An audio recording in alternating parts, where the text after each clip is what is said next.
Praise the lord. దేవుని పరిశుద్ధ నామమునకు మహిమ కలుగును గాక. ఈరోజు దేవుని వాగ్దానం. కష్టకాలమందు వారి యెహోవా కుమారు పెట్టిరి, ఆయన వారి ఆపదలలో నుండి వారిని విడిపించెను.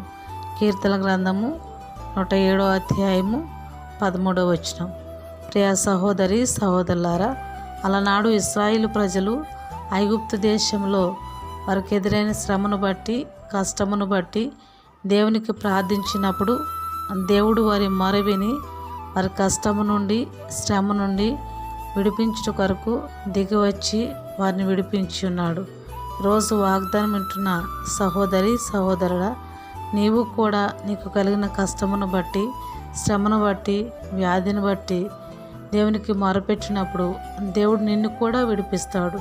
ఈరోజు ఈ వాగ్దానము దేవుడు మన జీవితంలో నెరవేర్చును గాక.